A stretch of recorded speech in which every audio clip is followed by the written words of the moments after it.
Kwa majina naitwa George Gitau Kamau. George Gitau Kamau.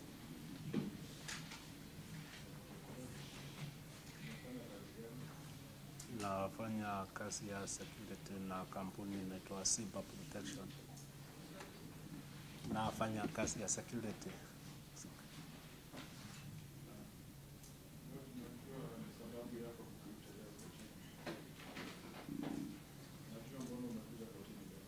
Ndio.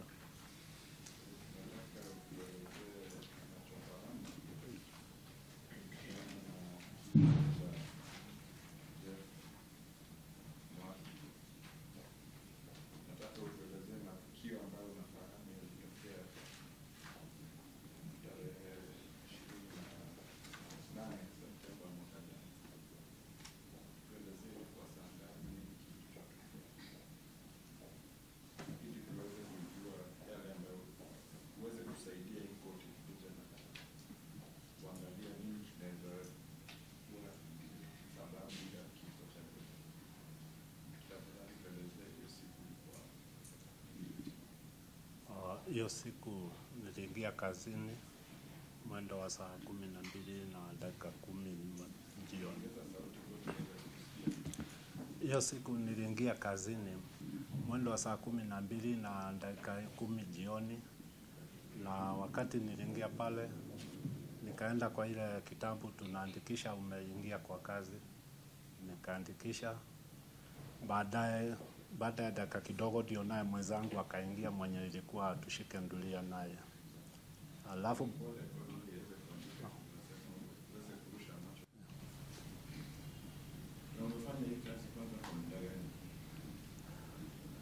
hiyo wakati nilikuwa nimefanya kwa miaka 3.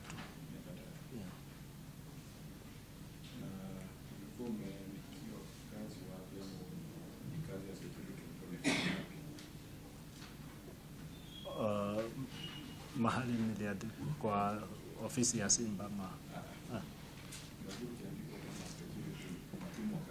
Okay. Kwa nilikuwa nimetumwa katika jengo la Redwood Apartment.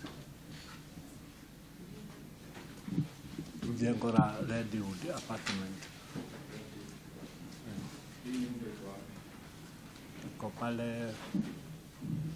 Iko pale Kasarani ukienda na barabara ya kwenda USIU.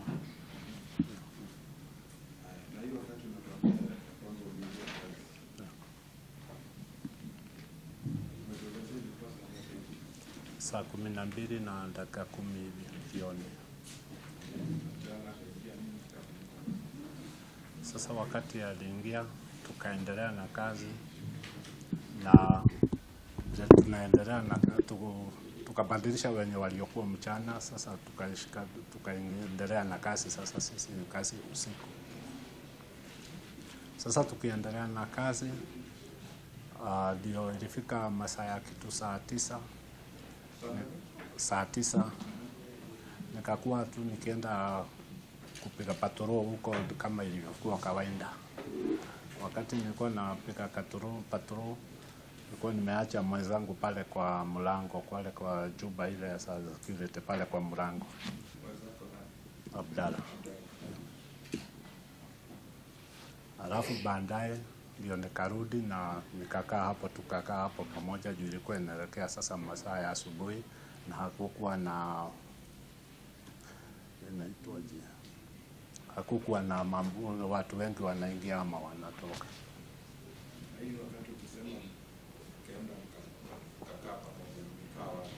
Kwa ile nyumba tumetenga hapo ya security. Pale kwa mlango wa kuingia.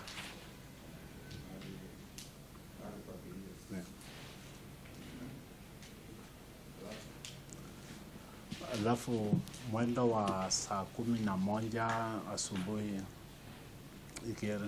ikielekea tu masaa ya saa 12 asubuhi, tukiwa pale ndio tukasikia mlio wa kitu imeanguka. Wakati tulisikia hiyo mlio wa kitu imeanguka, ikatufutia twende tuangalie ni nini hiyo imeanguka. Hapo ndio tulienda tukaangalia mahali pale kunaegeshwa magari, tukapata ile mlio tumesikia, tukapata ni mtu ameanguka hapo. Wakati tuliona ni mtu ameanguka hapo, kila mtu akashangaa. Kutoka hapo kuona ni mtu ameanguka, tukaenda kwa nyumba ya caretaker ambaye anaishi hapo. Nikamuita. Caretaker anaitwa Thomas Namudera. Na anaishi kwa hiyo jengo.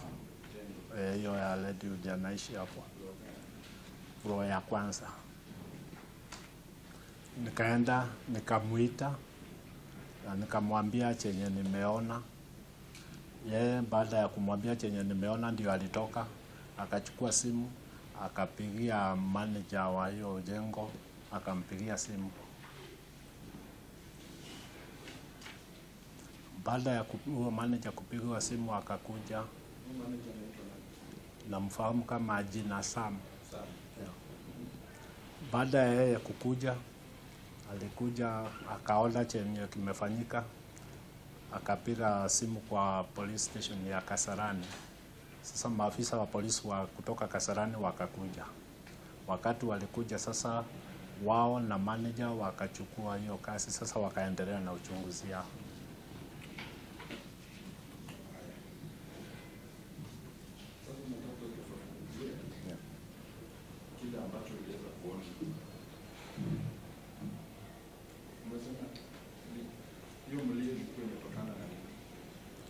Wakati nilienda pale nilipata hiyo mlio imetokana na nilipata ni mwili ya mtu imeanguka. Yeah. Alikuwa jinsia gani? Alikuwa jinsia ya mwanaume. Mtu mzee kama kijana? Sio mzee, ni kijana hivi.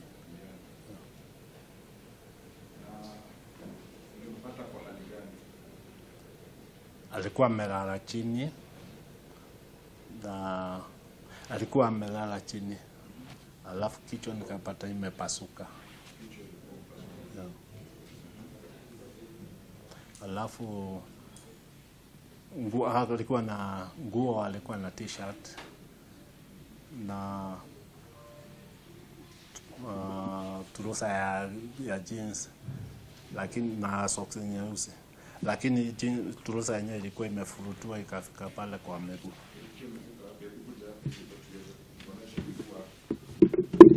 Ilikuwa imefurutua ikafika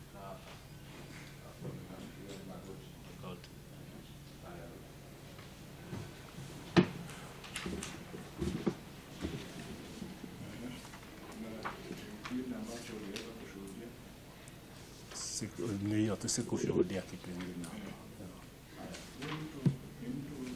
Wakati ukiingia zamu ukifungulia watu, uliweza kuona mtu aliingia saa ngapi, ama unaweza kuelezea kama unajua aliingia saa ngapi?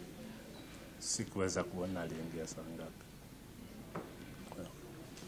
Unaweza jua alikuwa kwa nyumba gani? Kwa hiyo wakati sikujua alikuwa kwa nyumba gani.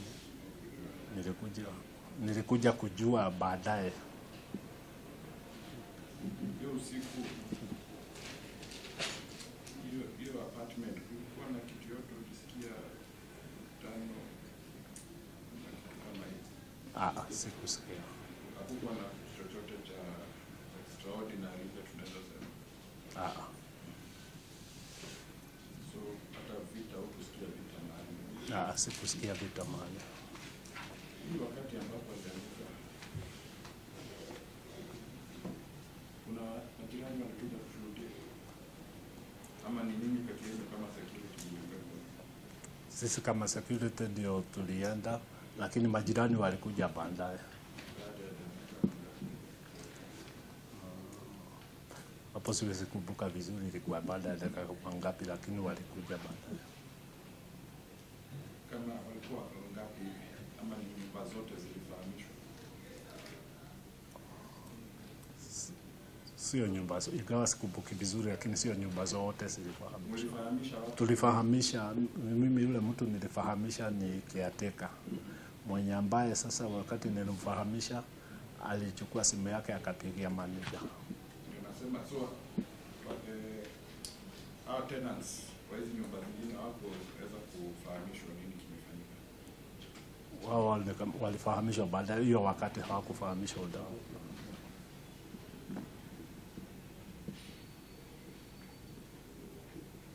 Kuna mtu yote ambayo wale walikuja waliweza kutambua nani? Watu gani?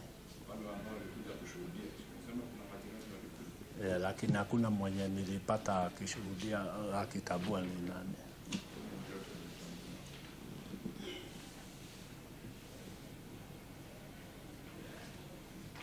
Kawaida watu wakiingia huko kama security mnaanza kiangalia. What is the procedure to kuingia kwenye factory?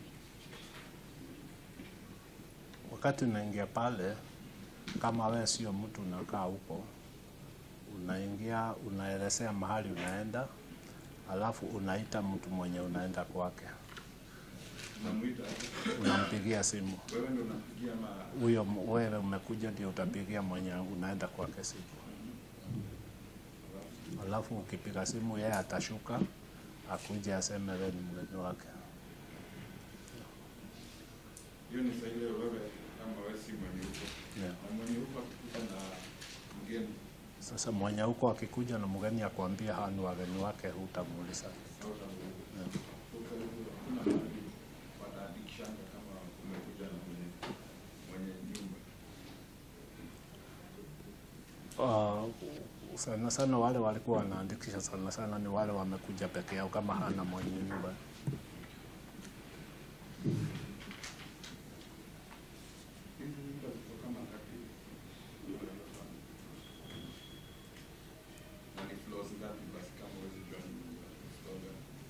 Floor ni 10. Yeah. Mnapiganga patrol kwa hizo floors zote? Wakati wa kupiga patrol sana sana kazi yetu inakuanga sana sana ni kwa parking, main parking ndio tunapiga patrol sana juu kule kwa sasa ni kwa manyumba watu ule juu kule watu wanaishi. Sasa sisi kazi yetu inakuanga ni kupiga patrol huko kwa parking na pale sasa kwa mlango. Kuenda juu unless wewe umeitwa ama wewe usikie kuna kitu inafanya uende. Na hii siku hakuna chochote Hakuna chochote.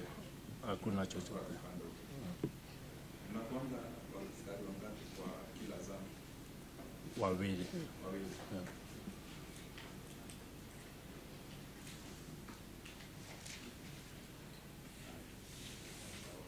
Wenzangu wataweza kukuuliza maswali. Okay. Uweze kutusaidia tuweze kuona kama tunaweza kupata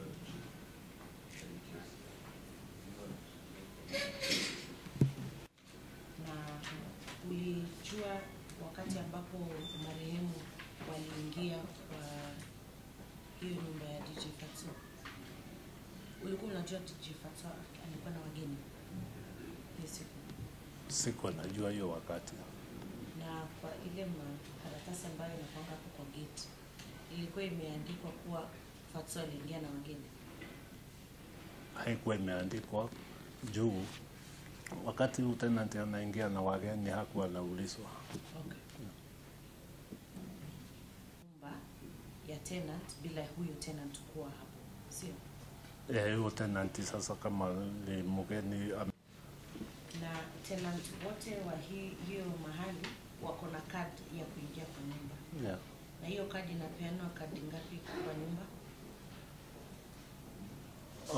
Hiyo sasa walikuwa wanapewa na management, sababu si ya kufungua ile gate tunafungua. Hiyo ilikuwa ya kufungua ile mlango ya tenant ndio aweze kuenda kuingia kwa nyumba. Na kwa ujuzi yako unaweza jua kila nyumba ama kila tenant anapewa kadi ngapi? Hapo siwezi. Sawa sawa. Wakati ambapo uliona aliyefariki ulimpata amelala chini na una confirm kuwa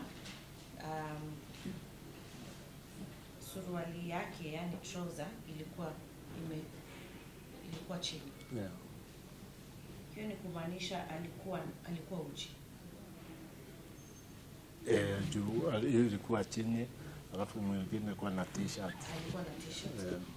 Lakini huku kulikuwa hamna. Kulikuwa uchi. Alikuwa sehemu zake za nyeti zilikuwa wazi. Kwa ujuzi wako, unaweza eleza hii koti kama mtu ambaye anataka kujua anaweza expose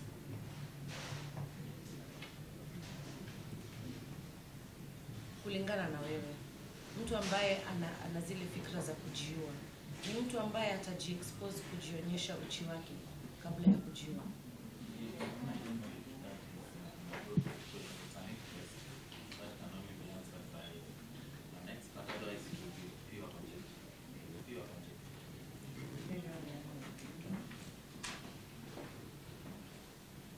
Wakati huo ambayo kuna mtu ameanguka chini, mliangalia kujaribu kudhibitisha imetoka kwa nyumba gani? Sasa tulikimbilia kuita caretaker. Ndio sasa wakati caretaker alipiga simu. Tena ukumbuke pale wakati tuliona mwili mtu alishtuka na ukachanganyikiwa. Sasa wakati tuliita caretaker, wakati alipiga simu, ule manager wakati alikuja akaita maafisa polisi. Sasa wao ndio wajiendelea kushughulika kuangalia inaweza kuwa ametoka. Sasa wakati ambapo nyinyi mnashughulika na marehemu, ni nani aliyekuwa ameachwa kwa gate kufungua ama kufungia wale tenants? Wakati ule caretaker aliita, ule manager alikuja. Sasa sisi tulibaki pale kwa gate. Ndio sasa wakati walikuja polisi walikuja, sasa wao waliendelea na kazi yao, sisi tukiwa pale. Nyinyi mkaendelea kazi yenu. Kwa hiyo harakati ya kuendelea kazi yenu, kuna mtu alitoka, kama unakumbuka, kuna mtu aliyetoka kwa hiyo nyumba ya DJ Fatso? Hapo siwezi kumbuka kama kuna mtu alitoka. Sasa unajua pale kuna watu kutoka na kuingia. Sasa hapo singejua kama huyu ametoka huko au mahali kutoka. Umeulizwa kama ulikuwa umesikia vita ama kelele yote kutoka hizo manyumba. Swali langu ni, hizo nyumba vile ambavyo vimejengwa, ukiwa nje utaweza kusikia kama kuna watu wanapigana ama kama watu wanafanya sherehe ya muziki? Unaweza sema ni ngumu kusikia sababu wewe sisi tuko pale kwa mlango nje pale.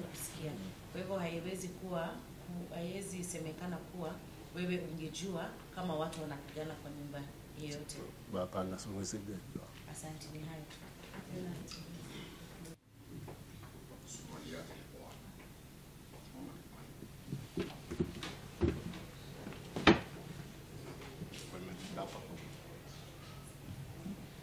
Suruali za wanaume zinaanzia hapa, sawa?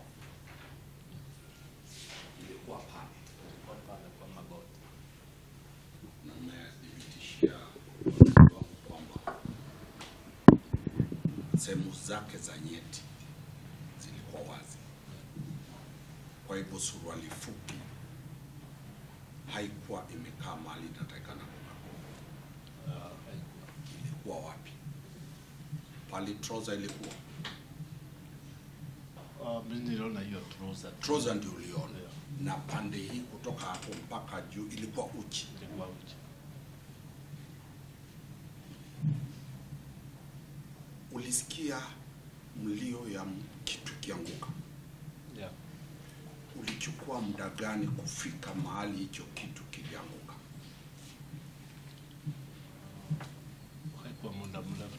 Kama masaa mangapi ama dakika ngapi? Kama dakika moja hivi. Dakika moja. Ulisikia pa, baada dakika moja ukatoka. Uliona nini kilichoanguka? Nikapata ni mwili ya mtu imeanguka. Ule mwili wa mtu uliona ulipotoka? Ulikuja kujua baadaye ulitoka wapi? Nilikuja kujua baadaye ulitoka kwa nyumba ya tenant. Ghorofa ngapi? Ghorofa ya 10. Ghorofa ya 10. Hapo ndio ule mwili ulitoka. Ulipofika pale kwa dakika moja, alipoanguka alitolewa hapo saa ngapi? Sasa iligojea wakati maafisa wa polisi wakuja, ndio walikuja kumtoa. Polisi ndio walimtoa. Hivi kwamba hakuwa hai. Yeah. Tuelewana. Hakuwa hai, ndio maana hakukimbizwa hospitali. Sasa hapo siwezi juu. Nasema hakutolewa kwenda hospitali. Hakutolewa. Alingoja polisi wakakuja. Polisi wakakuja kumuondoa. Sasa Yeah. Ulipomuona ni dakika moja baada ya kupiga chini, sawa? Ulipomuona nguo yake ilikuwa imetoka nusu, na umesema ulionyeshwa mahali alitoka. Uliona hapo? Sikuonyeshwa. Ushaiona? Nilikuja Baadaye pale alipotoka ni wapi? Sikuonyeshwa mahali alipokea. Uliona kokote kumevunjika? Siku na mali na juu. Wakati sasa nilikuja nikaambiwa alitoka kwa ghorofa ya 10. Yes. Ile nyumba aliyotoka sikuona mahali, sikuenda kuangalia kama iko na mahali pili ya mahali imefutwa ama. Wewe ndio ulikuwa askari wa siku hiyo. Sawa? Yeah. Ile nyumba unaijua? Ghorofa ya 10. Sawa? Ghorofa ya 10 umesema. Ghorofa ya 10. Ule mtu alitokea dirisha ama mlango? Hapo sikujua. Huwezi jua. Uliwahi enda ndani ya hiyo nyumba? Lakini unahakikisha alitoka ghorofa ya 10. Kulingana na vile sasa nilikuja hapo nikuambiwa baadaye ule mtu alianguka. Uliambiwa. Ni kweli? Lakini uliona kama dirisha imevunjwa? Sikuona. Suruali, weka mkono mahali suruali imefika.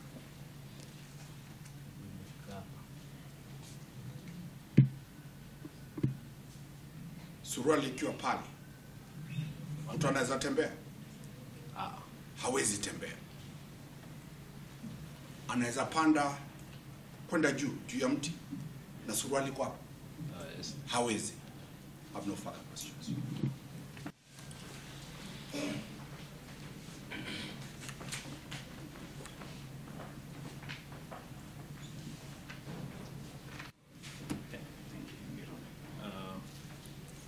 Kwa majina naitwa Okach, mimi ni wakili hapa kotini. Nitakuuliza maswali. Ikiwa chini anaweza kutembea. Ikiwa chini wapi? Umesema suruali ilikuwa chini ya wapi? Ilikuwa imefika kwa magoti. Ilikuwa imefika kwa magoti.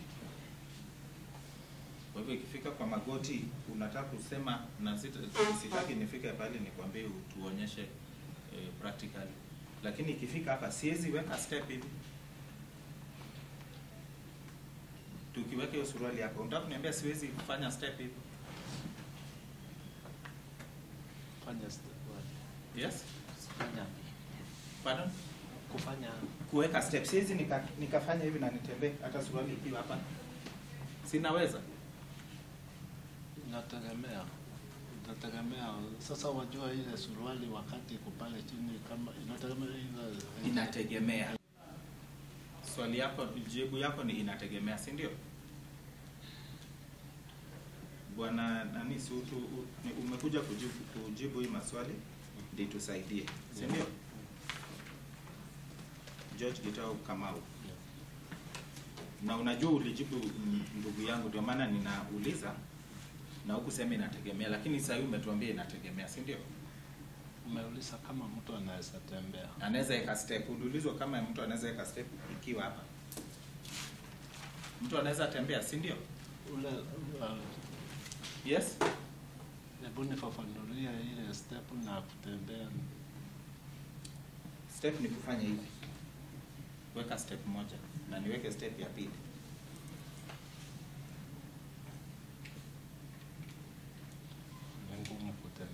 Ni ngumu kutembea. Ni ngumu kuweka step.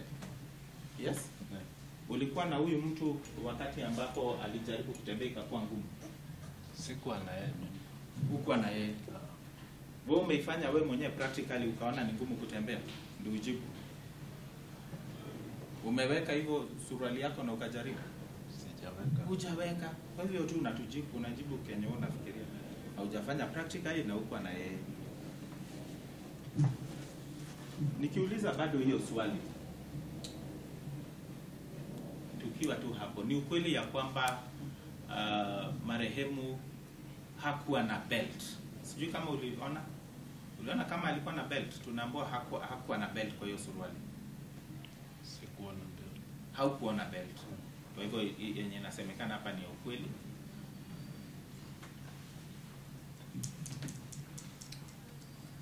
Wakati ambapo umetuambia ya kwamba umefanya kazi kwa hii Redwood Apartments kutoka tarehe 28 Septemba 2022 na hata hadi wakati wa tukio, ni ukweli ya kwamba ulikuwa umejua DJ Fatso, ulikuja kumfahamu? Sikuwa namjua hapo mbeleni, nilikuja kumfahamu wakati wa hiyo tukio. Wakati wa hiyo tukio ndio ulimfahamu? Yeah. Yes? Mbeleni 11. Yeye alisema ya kwamba alikuwa anamjua hapo awali. Ni jambo ambalo alikuwa amekueleza? hakuwa amenieleza. Hakuwa amekueleza kwa statement yake, ametuambia alikuwa anamjua, kwa hivyo tutajua. Kwa hivyo ukiwa hapo umefanya kazi kwa hii muda, hakuna tukio hata moja ishaifanyika yenye ukapata ya kwamba DJ Fatso amekuwa na tukio, amekuwa na vita, amekuwa na kitu ambapo inawahusisha sasa nyinyi kama security mwingilie? Hakuna tukio hata moja ilitokea ikimhusisha, si ndio? Ile tukio ilitokea ni hii sasa. Wacha hii. Kuna ingine imetokea kutoka 2022 September. Hakuna. Juu ingetokea hata ungekuwa unamjua. Kwa hivyo amekuwa mtu anakaa hapo vizuri na amani bila tukio lolote. Now, wakati ambapo umetueleza ya kwamba mulikuwa hapo hiyo siku ya tukio tarehe 21 mwezi wa Februari 2023, umesema ya kwamba mulikuwa hapo wewe na huyu D11, si ndio? Wewe na Abdalla Masibo ndio mulikuwa in charge. Yeah. Na wewe haswa kazi yako ilikuwa gani mkiwa wawili hapo? Kazi yangu ilikuwa ya kuangalia parking magari na kufungulia gari ikitoka ama ikiingia. Parking na kufungulia gari ikitoka ama ikiingia.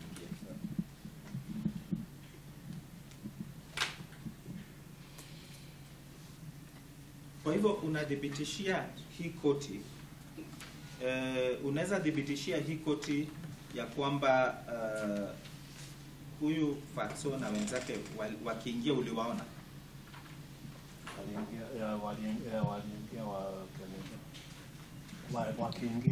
Wakiingia uliwaona? Wanasema waliingia around saa 9. Yeah. Kwa hivyo hiyo unadhibitishia koti, at least wewe kama mtu wa kufungua mlango uliwaona wakiingia. Kuna mtu kati yao wakiingia uliona anavutwa na kwa mabavu ama anashurutishwa kwa mabavu kuingia? Sikuona. Watu walitembea tu vizuri na wakaingia. Walikuwa kwa gari yake. Waliingia kwa gari na wakashuka. Waliingia na gari yake. Sasa wakaenda wakaelekeza gari kwa parking. Twende pole pole. Wakiingia ulikuwa kwa gate. Haya, wakienda mbele hadi pale waliegesha gari, ulikuwa unawaona? Mahali ya sasa alienda kuegesha gari sikuwa nimewaona juu waliniacha. Wewe ukuwaona? Asante sana. Asante sana. Wewe ukuwaona?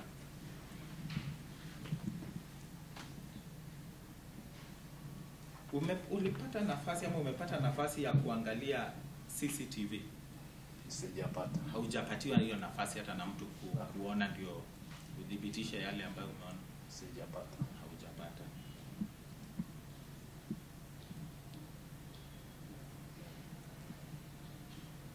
Hii CCTV nani ndiye ana ile kipawa cha kuiangalia katika hiyo Redwood? Nani alikuwa na hiyo kipawa? Kuna mwenye anakuwa na hiyo kipawa anakuanga kwa ofisi ya management. Kuna mtu anapanga kwa ofisi ya management. Yeah. Alikuwa anaitwa nani kama unaweza kumbuka? Alikuwa anaitwa Esther. Alikuwa anaitwa Esther.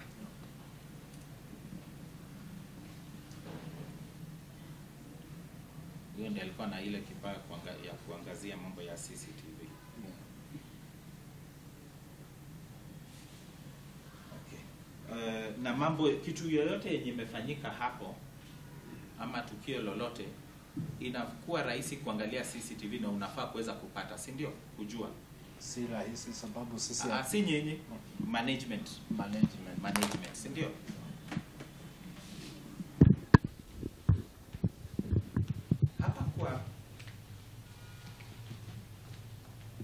Hapa kwa parking CCTV inaonyesha hapo kwa gate, ukienda kwa parking na pia ukifika kwa corridors za manyumba. Si ni kweli ya kwamba CCTV inamulika hapo? Yeah, inamulika. Kwa hivyo tukio lolote tunaweza kupata kwa sasa.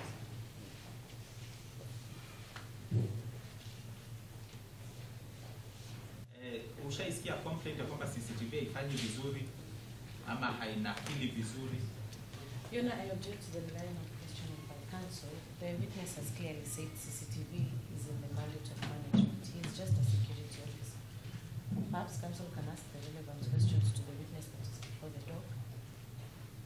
Unafanya hapo. Umeshasikia lawama yoyote kutoka mtu yoyote mwenye anashughulikia CCTV ama management ama wenzako wakisema hii CCTV haifanyi kazi vizuri ama haiko accurate kwa muda? Ushaisikia lawama yoyote? Sijaisikia. Hujaisikia. Asante sana.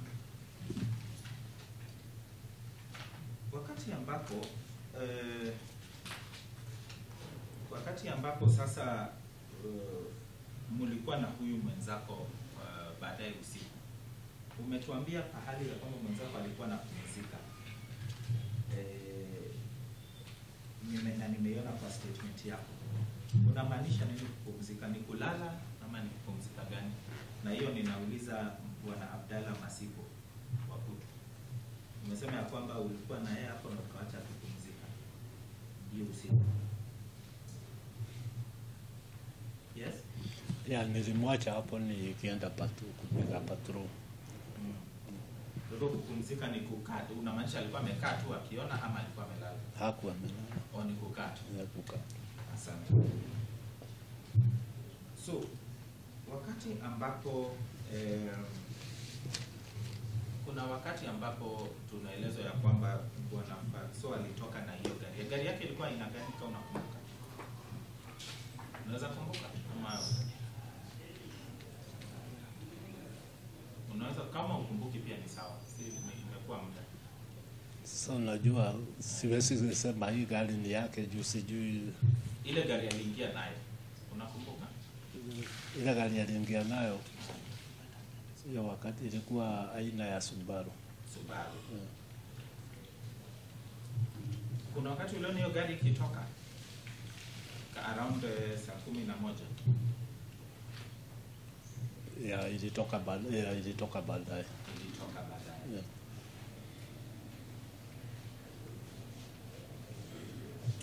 Ulipata nafasi ya kujua ni nani alikuwa ndani hiyo gari wakati inatoka?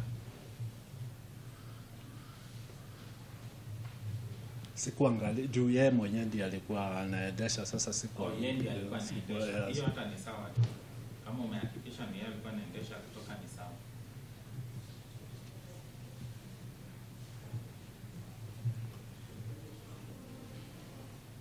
Wakati ambapo umetuambia karibu saa 11:30 ndio ulisikia hiyo mlio yenye ilitokea, na swali langu ni by the time mlio ilikuwa inatokea Hii Subaru ilikuwa imerudi? Haikuwa imerudi. Haikuwa imerudi. Asante sana.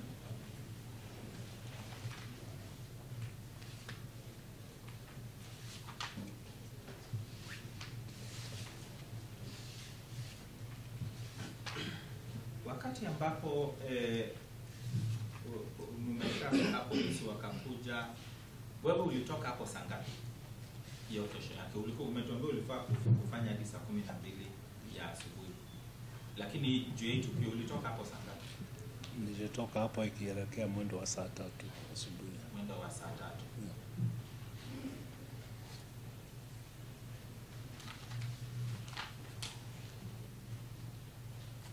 Hiyo saa 3 uliweza by the time ulikuwa unatoka, hii Subaru ilikuwa imerudi ama ulikuwa umeona DJ Fatso? Haikuwa imerudi. Haikuwa imerudi by the time ulikuwa unatoka. Yeah.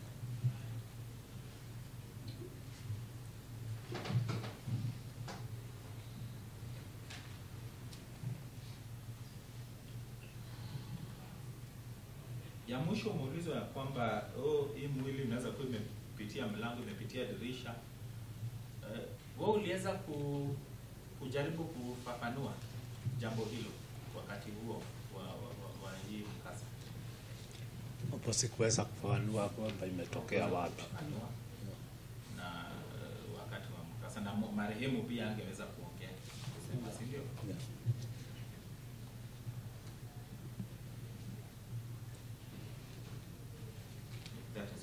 Asante sana.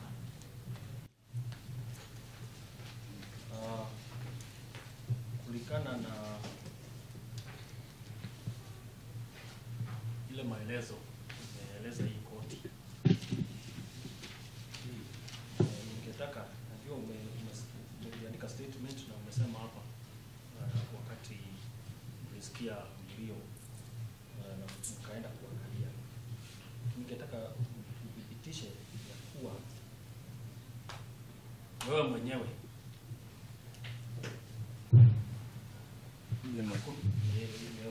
Mimi mwenyewe aje.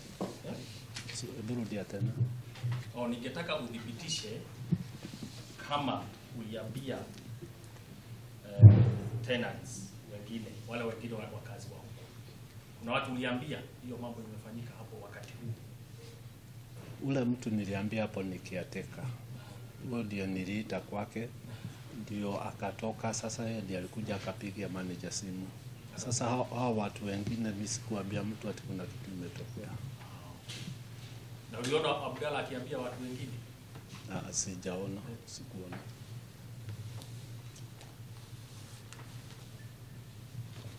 Na caretaker uliona akiambia watu wengine hapo kwa hiyo resident?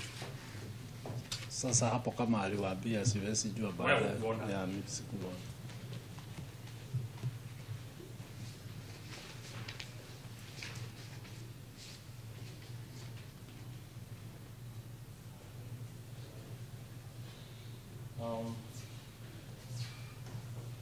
Na kutoka kwa hiyo building na kwa hapo kwa security, umesema mko mmekaa kwa security. Yeah. Hapo kwa gate. Yeah. Ni kama distance ngapi hivi ukaulizwa na meters?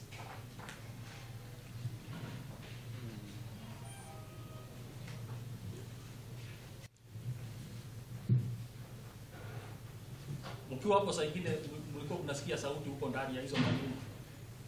Huwezi sikia. Kabisa. Huwezi sikia. Yeah. 6 asubuhi. Kama mliingia na mwenzako huyu ni nani? Tulikuwa na George Kamau.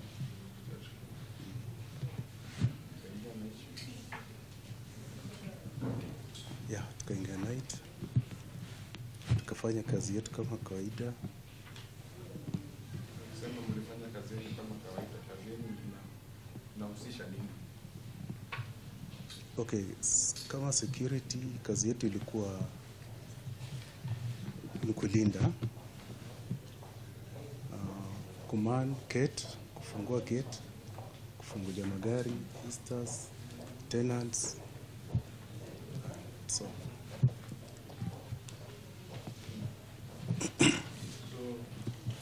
na hii kazi kwanza na ningependa kujua ulikuwa umefanya kwa muda gani?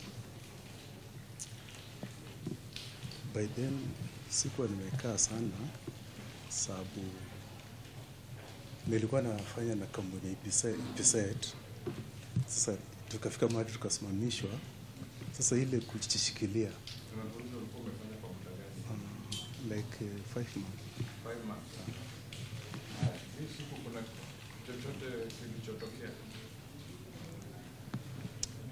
Okay, hiyo siku ikielekea asubuhi, kuna kitu ilifanyika ya kutustua sana. Tukiwa tunajitayarisha kutoka, ndio wenzetu wa mchana waingie. Sasa tukiwa changing room, tukasikia sauti kubwa sana.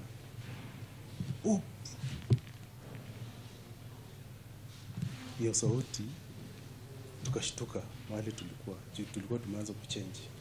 Tukashtuka. Sasa kutoka nje, najua lazima tukua la tukimbia tuone nini imefanyika. Kutoka nje kidogo tu tukapata mwili wa mtu umelala chini. Mwili wa mtu umelala chini. Mwili wa mtu umelala chini. Mtu wa aina gani? Okay. Alikuwa mwanaume. Alikuwa mwanaume. Kimwili mtu mkubwa, mrefu, fupi, unaona? Okay, kama amelala. Okay, by then tulikuwa tunaangalia kiumbali. Tunaangalia kiumbali juu ile state alikuwa ameharibika. Sasa tulikuwa tunaangalia tu kiumbali, lakini alikuwa mwanaume. So wewe sema ni mfupi, mrefu, kwanda, unaona? Sasa akiwa chini singejua. Nataka pia utueleze familia. Tusema alikuwa ameharibika. Hiyo ni kumaanisha nini? Inamaanisha yani chini yake kulikuwa na ile scattered nyama. Chini yake kwenye alianguka kulikuwa na scattered ya nyama hivi. All over around. Sasa tuendelee kutoka hapo. Umesema mulisikia tu mlio. Yeah. Kabla hii mlio, ulisikia nduru ama sauti yoyote ingine? Hakuna sauti tulisikia. So ulisikia tu all of a sudden mlio. Yeah. Alafu mlikuwa mnaangalia mbali. Kachukua hatua gani? Okay. By that time nilikuwa shaken sana. Sasa ikawa mimi na my colleague tukaita caretaker. Alikuwa anaishi hapo. Alikuwa anaishi kwa hiyo plot. Caretaker. Thomas. Tukamuita, akakuja, pia akashuhudia. Kushuhudia pia naye akaita wakubwa hiyo apartment. Sasa hivyo tu. Na mlikaa hapo kwa muda gani?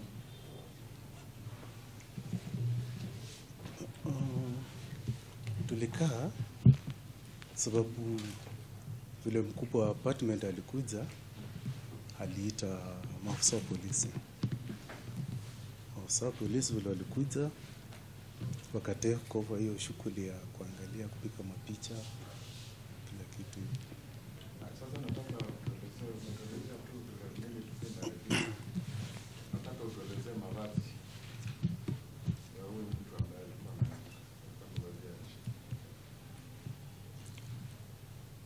Ile naweza kumbuka tu alikuwa amevaa t-shirt, I think ya black. T-shirt jeans.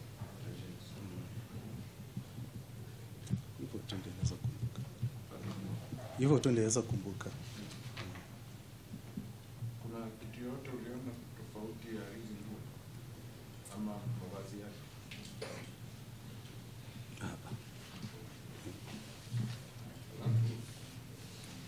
Kuna unaweza kuelezea majirani ama kuna majirani walikuja kuangalia? After kitu nini kufanyika? Sasa unajua hiyo time sasa ilikuwa masaa ya watu kwenda kazini. Sasa mtu akitoka kwa nyumba alikuwa tu unamuona juu alikuwa karibu na gate. Sasa majirani walikuwa wakitoka wanaona tu. Kuna mtu yote aliweza kumtambua huyu mtu? By then sijui hapo sijui. Huyu mtu ambaye alikuwa ameanguka ni mtu wa hiyo nyumba? Alikuwa tenant? Sikuwahi muona. Na unaweza kujua aliingia saa ngapi ama aliingia na nani?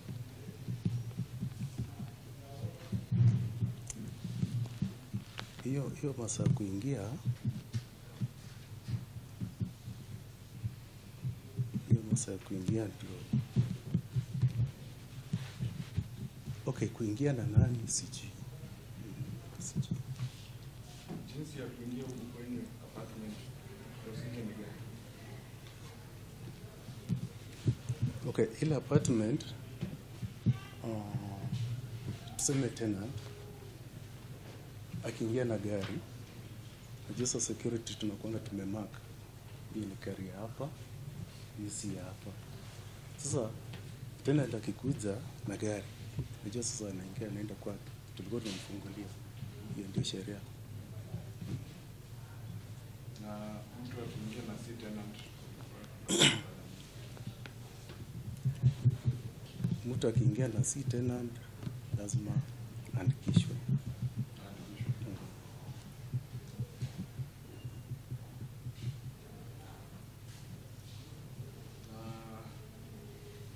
Wakati ukiwa security ukiambianga kila mahali ukifanya hizi patrol unatuambia unaendanga kila mahali ama mnafanyanga patrol?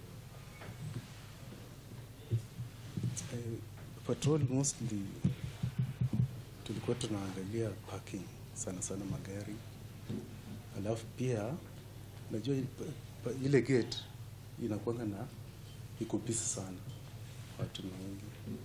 Sasa mostly tulikuwa tu tunaoperate hapa kwa gate.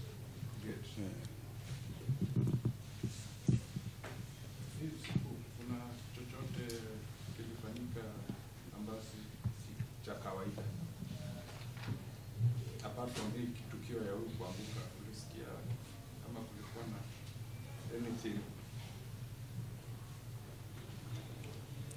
over and above what inaendeleanga kila siku? Mimi niliona siku ilikuwa tu kama kawaida, apart from hii tu ya ajali. Uliweza kwenda kwa floor zingine? First floor, second floor, third floor? Hiyo siku sasa tukwenda. Yeah.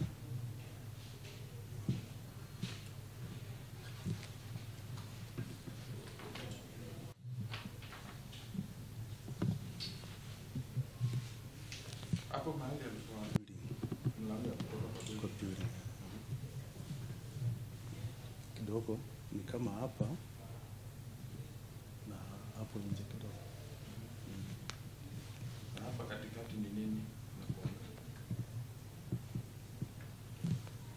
Ama ukisimama mahali alianguka, ukiangalia hivi juu kwa hiyo nyumba yote unaona nini?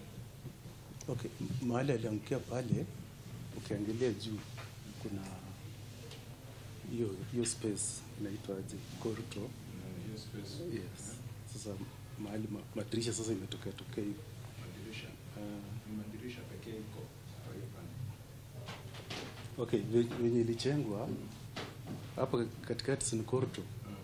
Sasa hivyo tu. So ukisema madirisha, ushaingia kwa hizi apartment uko ndani ukaona vile zinakaa? Mostly tuko tunaruhusiwa. Huwezi jua.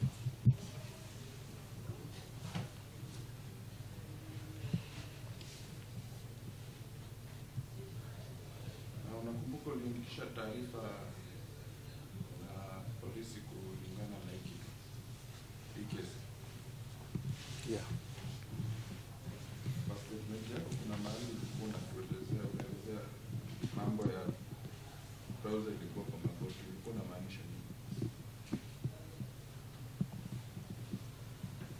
Okay, kulingana na vile huu mwili ilikuwa imelala, trosa ilikuwa imeteremka kidogo. Hiyo trosa haiko kwa kiuno. Haiko kwa kiuno? Ilikuwa imeteremka kidogo.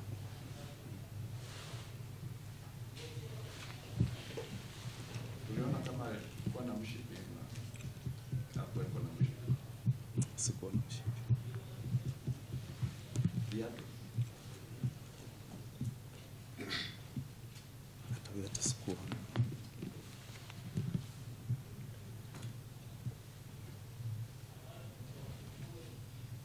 Unaweza jua mwili ilitolewa hapo baada ya muda gani? Sorry? Tangu anguke, kaa hapo kwa muda gani? Najua sasa sisi vile polisi waliitwa wakaendelea na uchunguzi, sisi tukaacha tukaenda kwenye tukaachia watu wa day shift tukaenda nyumbani.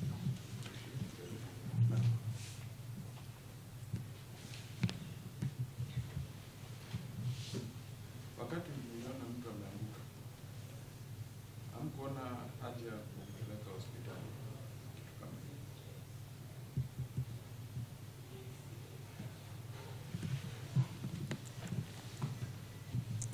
Okay. Ndio maana tuliita wale wakubwa wetu washughulikie. Ndio nasema wewe kama caretaker, kama soldier security, haukuona haja ya kumpeleka hospitali? Okay. Nilikuwa muoga, singekaribia karibu. Haki nilikuwa muoga sana. Singekaribia karibu sababu nilikuwa muoga sana.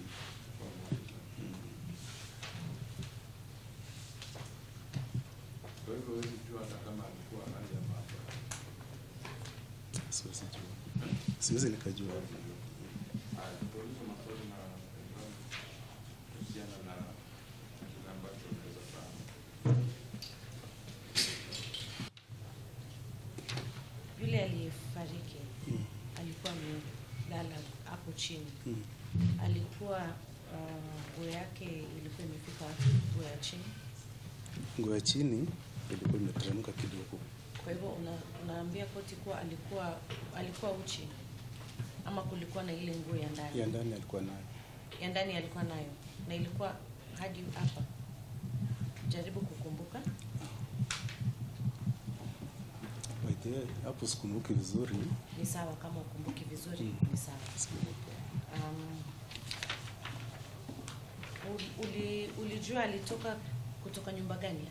Alianguka kutoka nyumba gani? Hatukujua. Sikujua kabisa. Aya. Wakati ambapo mlisikia akianguka ilikuwa mnamo saa ngapi? Ilikuwa almost 6 sababu tulikuwa tuna change. Almost 6 a.m.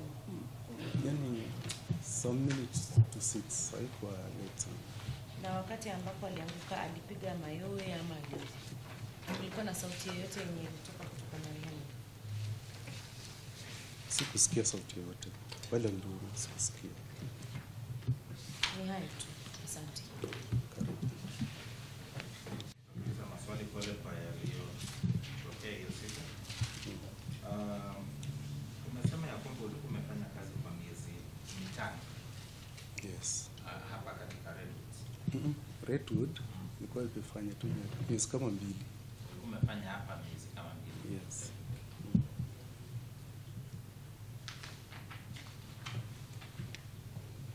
Kwa hivyo ukianza kufanya kazi hapo ulipata pia George Gitau kama akiwa ameshaanza kufanya kazi. George. Mwenye mlikuwa na hiyo siku. Yeye anasema alianza kufanya kazi Redwood tarehe 28 ya Septemba mwaka wa 2022. Kwa hivyo sinamaanisha alikuwa ameanza kabla wewe. Sikumbuki hapo. Haya. Lakini unakumbuka mlikuwa mnafanya kazi pamoja, si ndio? Yes. Kwa hii miezi 5 umekwambia kwamba ulikuja kufahamiana na huyu anaitwa DJ Fax. Unasema ulikuwa unamuita msanii. Yes. Yes. Ulikuja kumjua hata kabla hii tukio. Yes, msanii alafu kama tenant. Ulimjua kama msanii na kama tenant. Yes.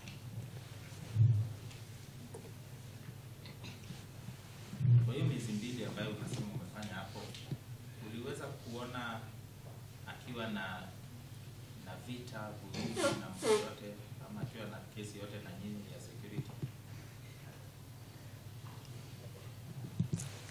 Kwa upande wangu sikuwaiona.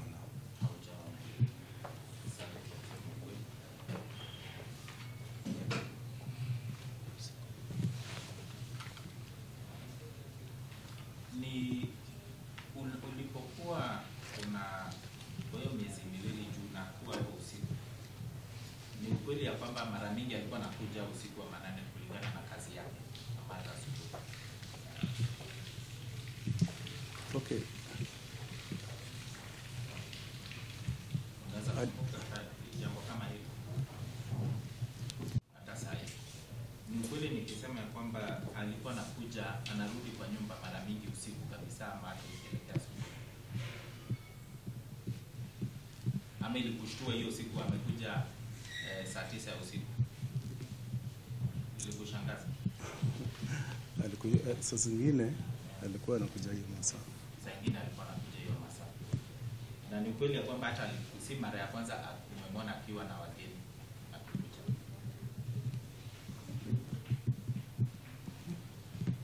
Unajua sasa inategemea ni wageni aina gani. Juu unamwona wageni aina gani? mmoja tu ndiye alikuwa ameintroduce kwetu, na huyo ndio tulikuwa tunajua. Kuna mgeni mmoja alikuwa ameintroduce. Na alikuwa anamuita ndugu yake. Alikuwa anamuita ni ndugu yake. Alikuwa ameintroduce. Haya. Hii siku ya tukio ni ukweli ya kwamba aliingia, that is on the 21st ya February 2023. Ni ukweli ya kwamba aliingia takriban saa 9 ya usiku? Yes.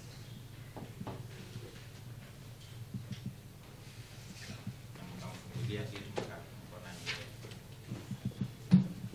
Hadi alienda akapaa. Uliweza kumwona wewe mwenyewe akishuka?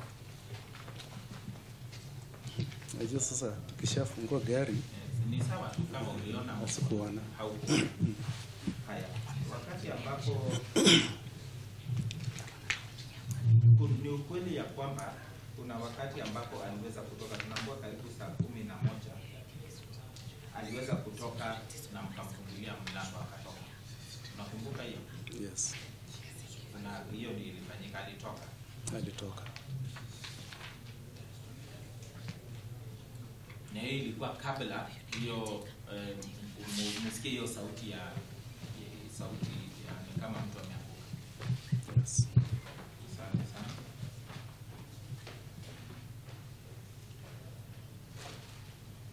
Na wakati ambapo mlikuwa mnamaliza hii shift yenu na polisi wamekuja, ulikuwa umemwona kama amerudi? Ama uliona gari lake likirudi kweli? Hiyo akiruta tukumuona, tulikuwa tunaenda. Haukuona gari yake. Asante.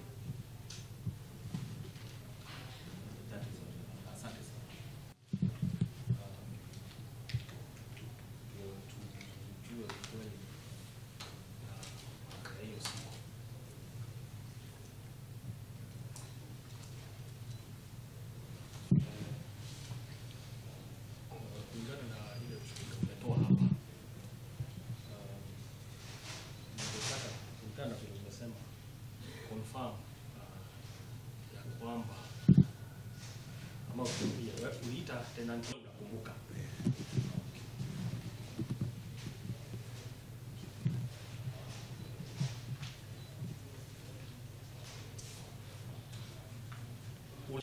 Tukaacha polisi wanafanya uchunguzi. Wewe mwenyewe, kwa hivyo wewe kufanya uchunguzi.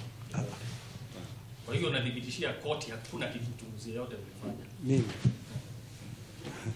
singefanya uchunguzi sababu Monday, Tuesday, Wednesday, Thursday, Friday.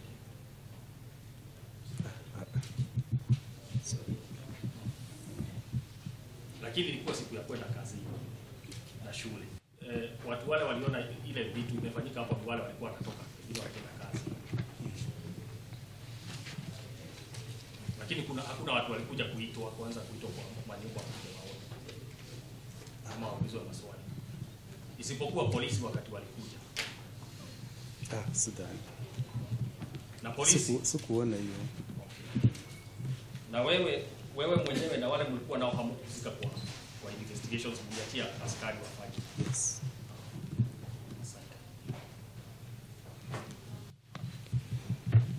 Huwezi jua. Naona tu driver. Huwezi jua.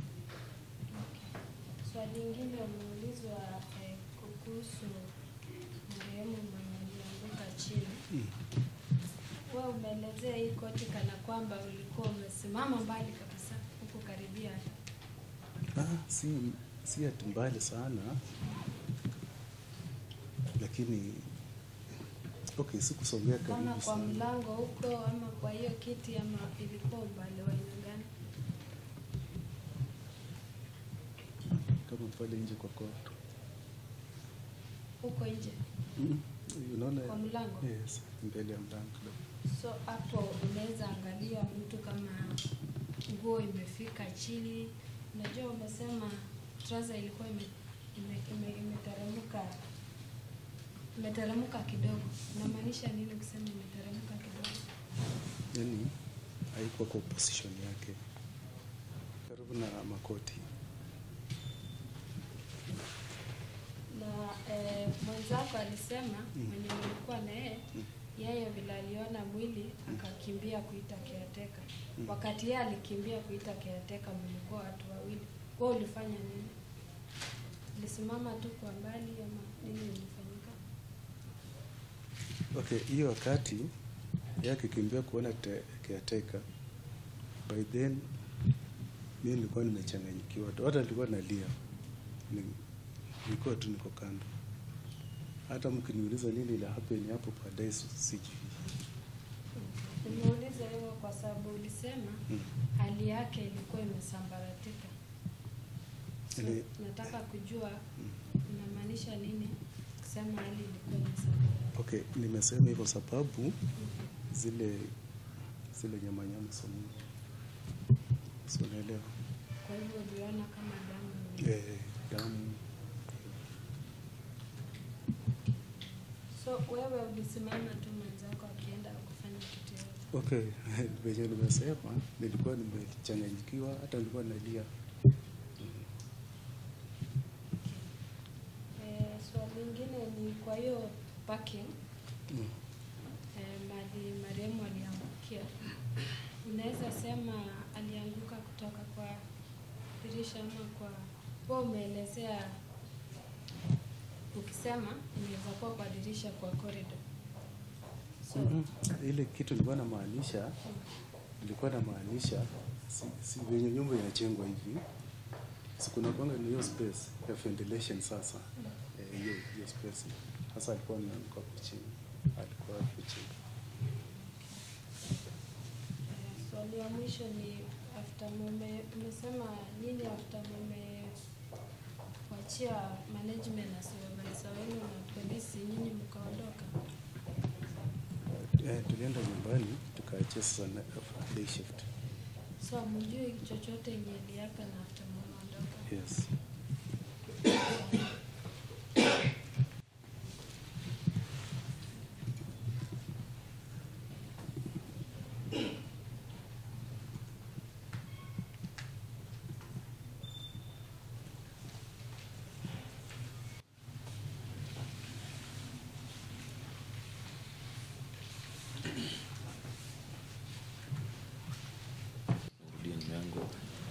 Hapa kwa jina la Mwenyezi Mungu. Hapa kwa jina la Mwenyezi Mungu. Ushahidi nitatoa hapa kotini. Ushahidi ambao nitatoa hapa kotini kuhusiana na hii kesi. Kuhusiana na hii kesi. Wa kweli. Wa kweli. Kweli mtupu. Kweli mtupu. Mungu nisaidie. Mungu nisaidie. Ongea kwa sauti kotini na akili. Sawa. Kwa majina anatambulika kama Thomas Anzimbu na Mundela. Thomas Anzimbu na Mundela. Mimi ni caretaker Redwood Apartments. Koti inauliza jina yako ya pili? Anzimbu.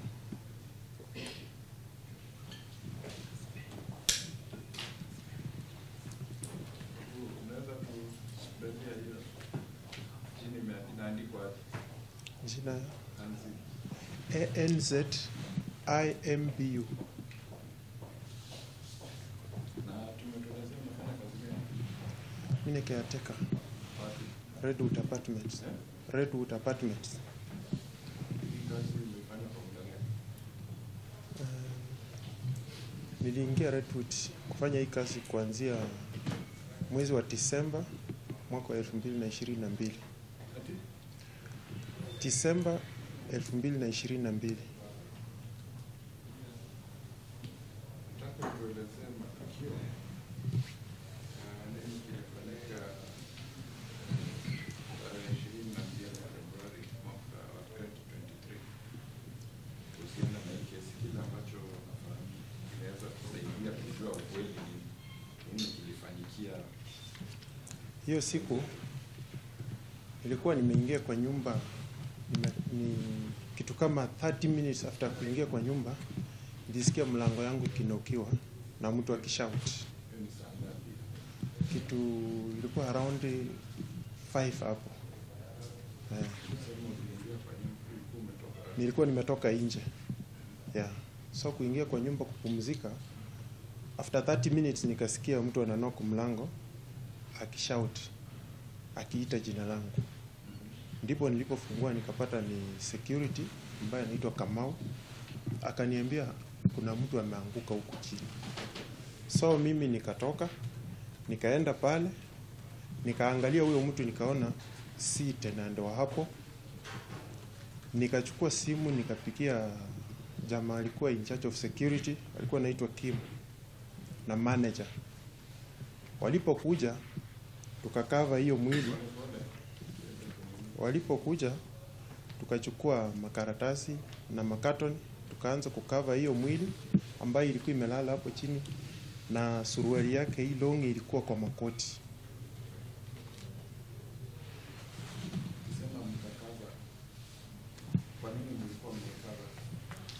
Watoto walikuwa wameanza kutoka wakienda shule, wasije wakaona wakastuka.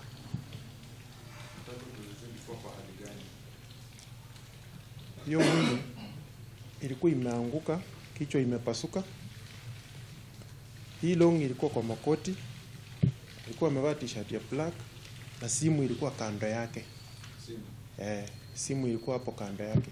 Nilipoangalia si sura nilikuwa nimaiona hapo Redwood.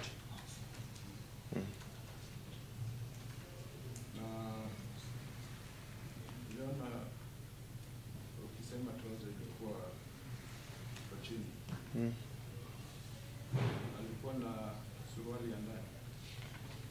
Suruali ya ndani haikuwa, ndio tukatambua ni mwanaume. So alikuwa uchi. Yeah. Alikuwa mwanaume wa size gani hivi? Alikuwa mtu wa kitu kama umri kama miaka 22, 23 hapo. Mwili ndogo tu, haikuwa kubwa sana.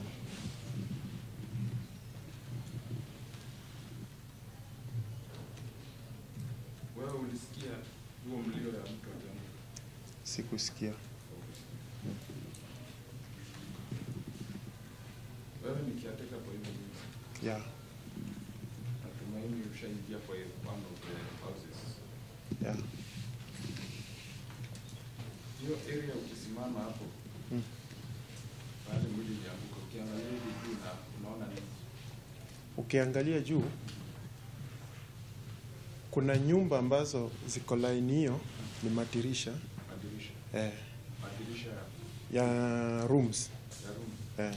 na pande hii ingine Dirisha ya bedroom, ya kitchen, bedroom. ya bedroom. Yeah. Na Hiyo ni dirisha size gani?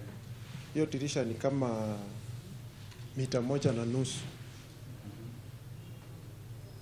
Mita 1.5 kwa mita 1.5.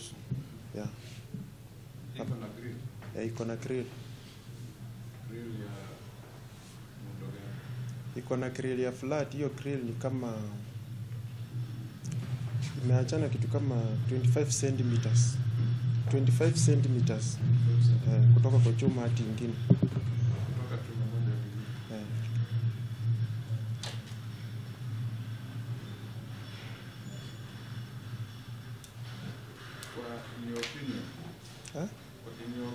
kwa maoni yako, hiyo space ambayo unatuelezea ni mahali mtu anaweza kupenya?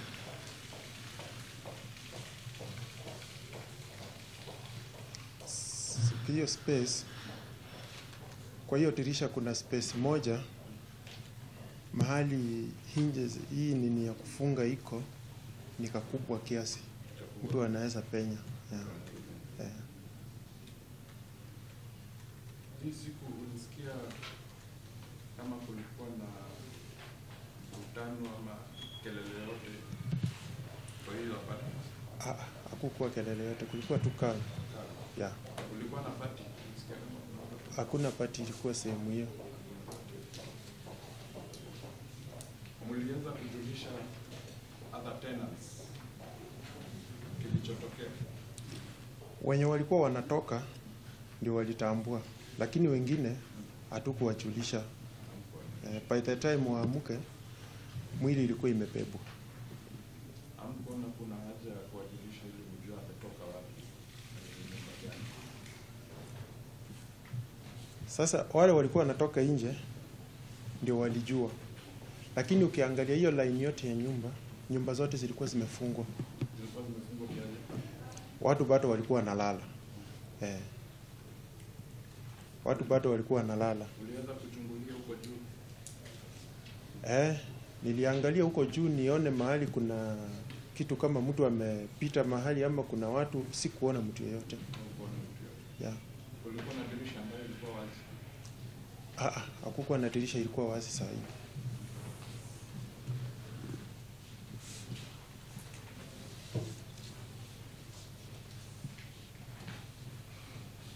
Kuna mtu yote ambaye akipita hapo ambaye alishuhudia aliweza kutambua marehemu?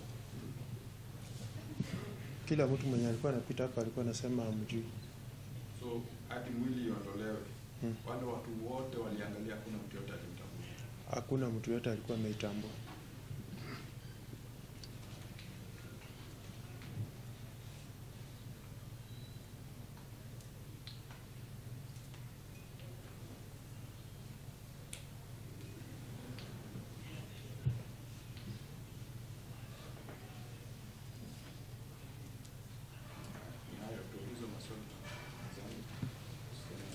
Mi naishi hapo, naishi hapo Redwood.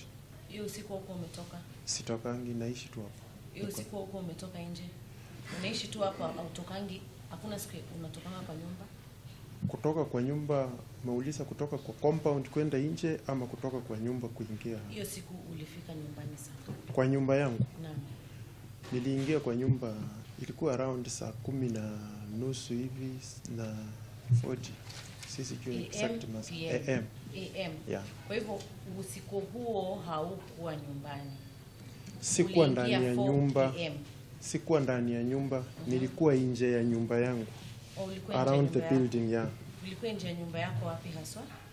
Hiyo building imechengwa, fence iko, lakini mahali security wako ni nje but sio kwa barabara. So wewe ulikuwa wapi? Ulikuwa kwa security? Tulikuwa tumekaa na hawa security na nikatoka hapo nikaingia kwa nyumba nikawaacha hapo.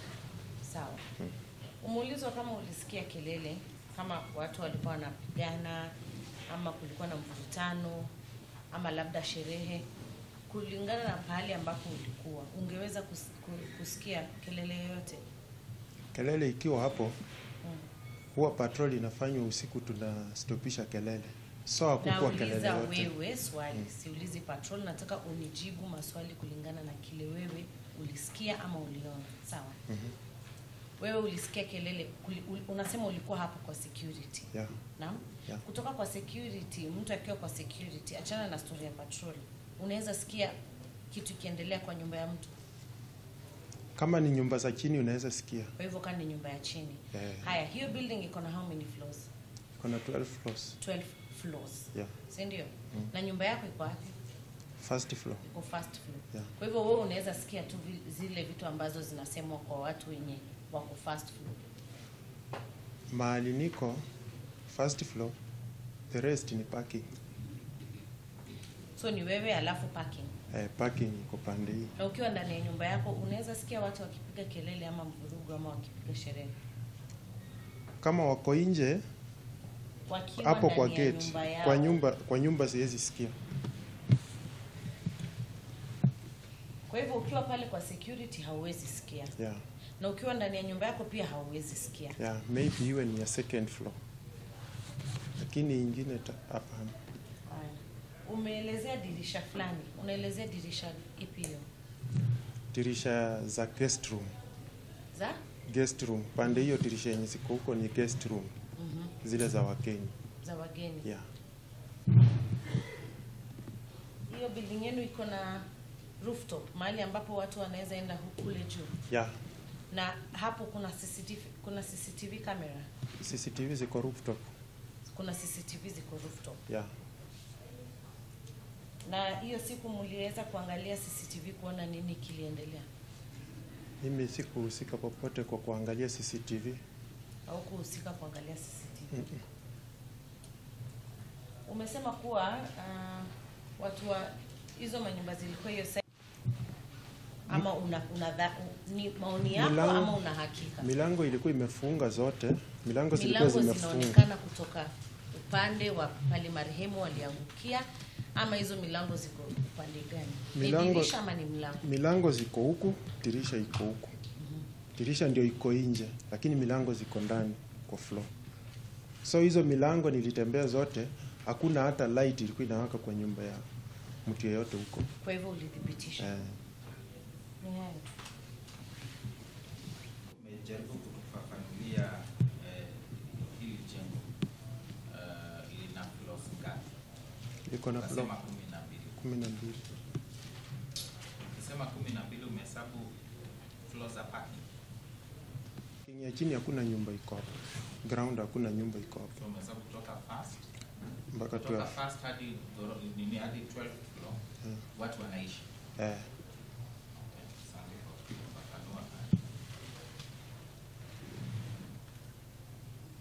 Na juu ya 12th floor ndio kuko na hiyo rooftop. Yeah. Hiyo rooftop iko aje hapa kando? Imezingirwa aje kando? Imejengwa na mawe hadi juu, imejengwa mawe kitu kama 1.2 meters kutoka kwa floor ya hiyo 1.2 meters, na pande ingine imezingirwa na grill. Tuongee tu pande yenye iko karibu na hiyo pande mwingine ni hapo. Hiyo ndio iko na I think ni 1.2 meters. 1.2 meters ni kutoka chini ni 1.2 na huko juu. 1.2 nikisimama hiyo inanifikia hapa. Iko nusu yako. Yeah. Kwa ni pale hata nikikaa naweza kukaa. Ukikaa hapo unachungulia chini. Yeah. Asante. Umeulizwa swali la mambo ya CCTV. Ni nani ndio ako in charge ya CCTV? Hiyo CCTV management ndio wako in charge ya CCTV. Ilikuwa na huyo Kim wakati huo. Kim. Paul Kim. Yeah. Ndio alikuwa anasimamia mambo ya CCTV. Ili CCTV iko kwa room fulani pale tuko na hii inaitwa TVR na hiyo monitor. Yeah. Kuna sehemu imetengwa. Imetengewa tu sehemu yake. Imetengewa room. Yeah.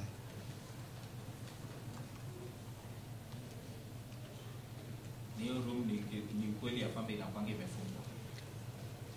Inakuanga imefungwa. Wanafungwanga mtu akitaka ku access pale. Inafunguliwa tu mtu akitaka access. Yeah. Na nani ako na hiyo kifungu?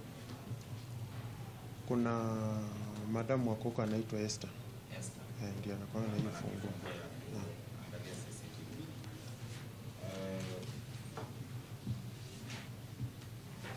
Umetueleza ya kwamba ulipoitwa hiyo siku ya tukio uliweza kushuhudia mwili ya marehemu.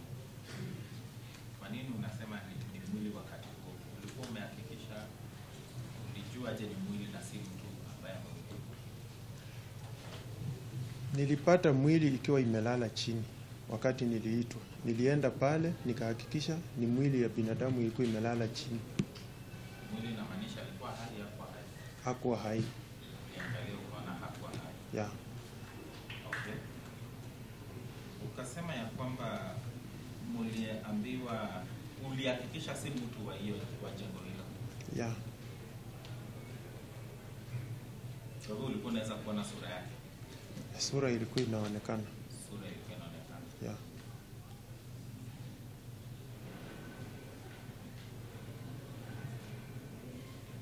Alikuwa amelala kifudifudi ama alikuwa amelala chali? Alikuwa amelala chali. Amelala chali. Yeah.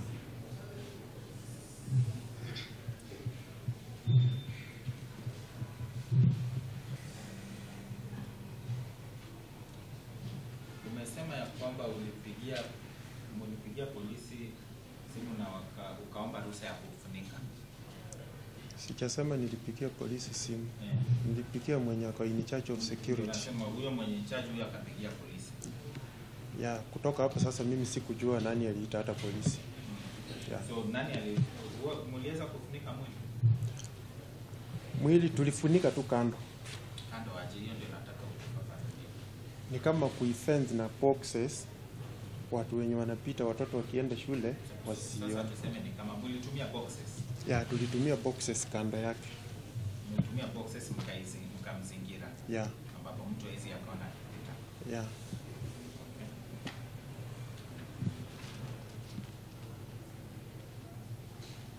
Wakati umetuambia ya kwamba ulipompata hapo chini, mliona ya kwamba kulikuwa na simu kando yake. Yeah.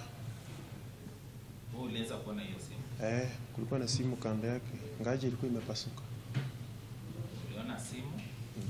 Imepasuka aje? Ilikuwa simu screen ilikuwa imecrack kabisa. So hiyo simu uliona ilikuwa tu bado intact, ni screen tu ndio ilikuwa. Screen ilikuwa imepasuka kabisa. Yeah. Kumaanisha ni kitu pia ilianguka. Yeah. Unaona tatizo. Okay. Asante. Kamau ambaye alikuwa ameniita. Yeah. Nani na Kamau ndiye alikuwa ameniita. Tukaandamana na yeye. Tukapata Abdalla akiwa amesimama hapo. Yeah. Kwa hivyo kuna watu wengine? Hakukuwa na watu wengine by the time. Kama residents hivi? Hawako wameanza kufika hiyo masaa. Na unasema ulipanda juu kwa stairs. Yeah. Saa ngapi hiyo ulifanya hiyo? Ilikuwa tu hiyo masaa ya saa 11 hivyo. Kutoka hiyo wakati umeona hiyo tukio na wakati ulipanda kikao? Ni kitu kama 10 minutes. Niliona nikapanda juu mbio kuconfirm kwa hizo manyumba, ndio nikarudi tukaanza kufunika. Yeah. Na nini ulipata hiyo idea watu wamelala? Ulijuaje watu wamelala? Obviously kulikuwa bado usiku na nyumba imefunga na hakuna light ilikuwa inawaka kwa nyumba ya mtu. Milango yote ni ya kioo. Kwa hivyo hiyo kwa kupanda yako hakuna watu wengine uliambia residents? Hakuna watu tulikutana nao by the time. Kuna mahali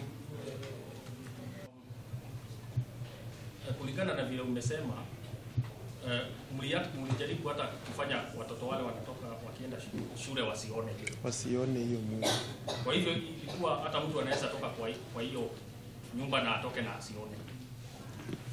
Tulifunika na boxes around. Yeah. Kwa hivyo huwezi sema kuna wakati ilikuwa na wakati huo by the ndio polisi wakuje, hakuna wakati ilikuwa ati watu wamekuja kusurround hapo kuona? Hakukuwa watu wengi, ilikuwa tu mtu mmoja akiuliza ni nini, tunamueleza, anakuja anaangalia, anasema huyu hata simjui. Mmoja tu venye watu wanatoka tu. Mahali mwili ya marehemu ilikuwa inaanguka ilikuwa kwa dirisha ya bedroom. Hiyo site ndio kuna madirisha ya bedroom. Umesema hiyo dirisha iko na grill. Yeah. Lakini kuna mahali inaweza toshea mtu apite. Hewa mwili ndogo. Sababu uliona marehemu, umesema hapa marehemu alikuwa mwili ndogo. Na sababu umeona hiyo dirisha, inaweza kuwa alipita kwa hiyo dirisha. Sina uhakika hapo.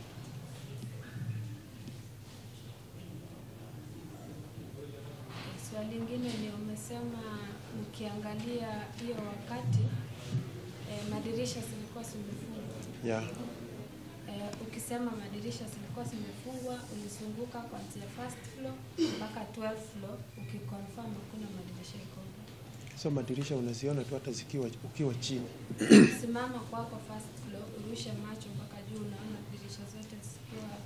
Ukisimama ground floor mahali mwili ilikuwa imelala, hizo dirisha ziko hapo line mzima. Oh, hiyo line. So hakuna dirisha ilikuwa open.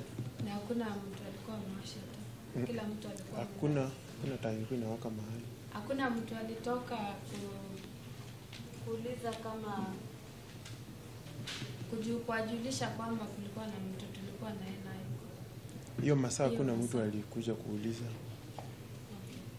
Umesema yako iliishia mahali polisi na management walichukua.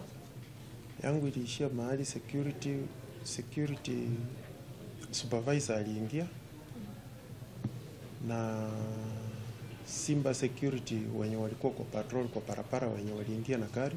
Yangu ikaishia hapo. So kuja kwako kukuuliza maswali yote? Hakuna. Kuhusiana na hakuna mtu alikuja kuniuliza chochote. Okay, asante.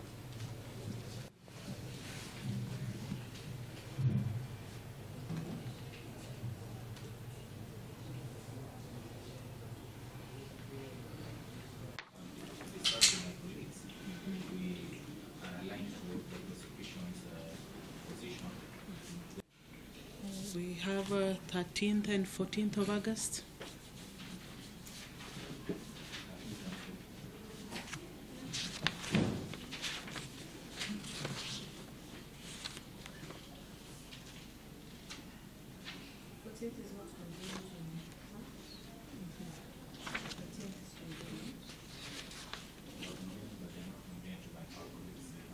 The following week.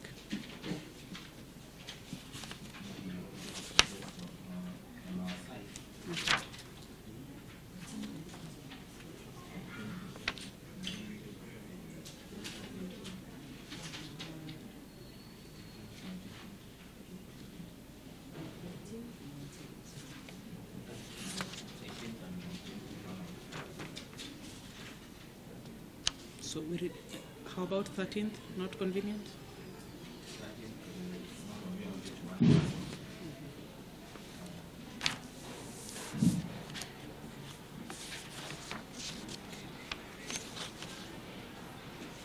We can retain the 11th of August, then 18th and 19th.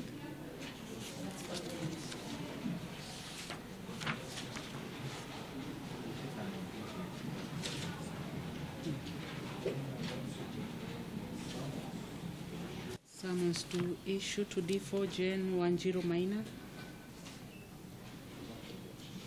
and the others let them come.